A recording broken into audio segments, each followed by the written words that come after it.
Savage has the chance to save the Texans season. But can he? USA Today Sports Jarrett Bell breaks down all the key elements for Week 9 in the NFL, from Tom Savage to Russell Wilson and more.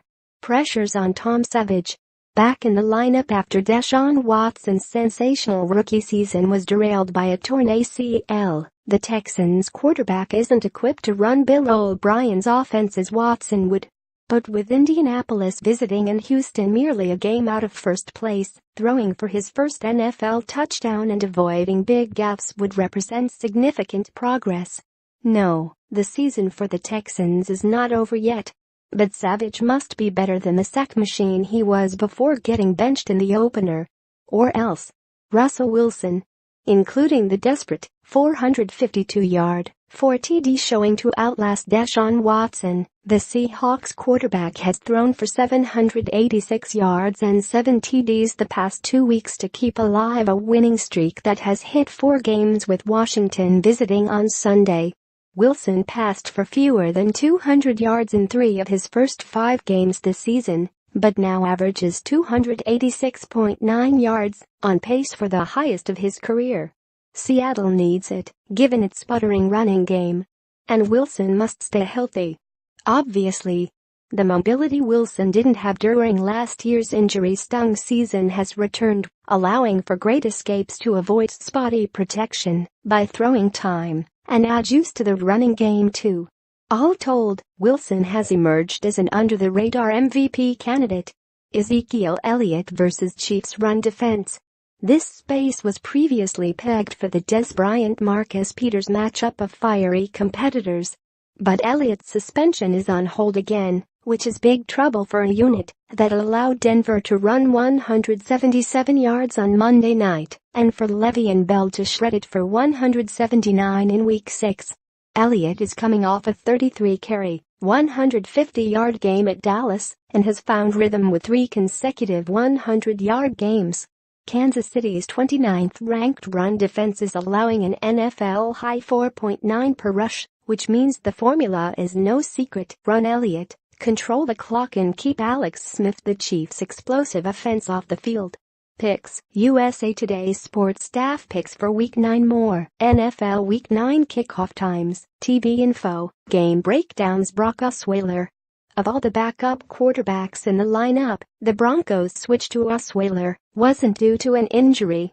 That was last time, when he filled in for Peyton Manning to keep them afloat during what turned out to be a Super Bowl championship season. This time, facing the task of beating the red-hot Eagles in Philadelphia, the same formula exists as Osweiler takes the reins from Trevor Siemian, rely on the number 1 defense, and protect the football. Siemian lost his job on the vibe of tenants, second most in the NFL. But talk about full circle.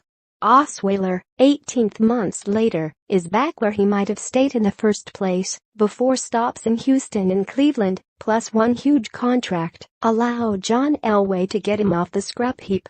Marshon Lattimore. After a few misses on high round picks in recent years, the Saints have a hit with the cornerback, drafted 11th overall, who brought his knack for big plays with him from Ohio State.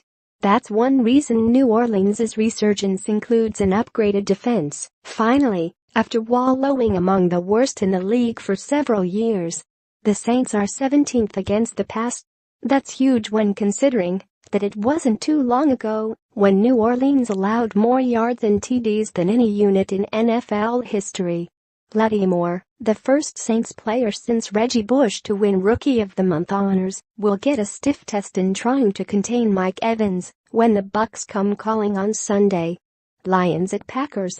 After a rough starting debut for Brett Hundley and losing to the Saints, let's see what Mike McCarthy can do with a bye week to prepare the young fill-in for Aaron Rodgers. Oddsmakers are cynical, making Green Bay a home underdog. Yet the Packers have a running game and the Lions do not. More, 5 NFL Week 9 matchups to watch. More, trade deadlines. Surprising deals reflect wide-open playoff race. Carolina, 5-3, would be in as the 6th and final seed in the NFC. But it's shaky. On the flip side of the sound, second-ranked defense, they've got Cam Newton, who has thrown for more interceptions, 11, than TDs, 10, and now must proceed without Kelvin Benjamin. Okay, the last time Newton didn't have Benjamin's big receiver presence, he won NFL MVP honors and went to the Super Bowl. Now there will be no MVP, but a chance to solidify positioning during division games. The Falcons visit on Sunday, which means trying to avoid getting showcased again by Julio Jones. In bigger picture, this game could ultimately have huge ramifications to determine which team will get a ticket to the postseason dance. Road teams,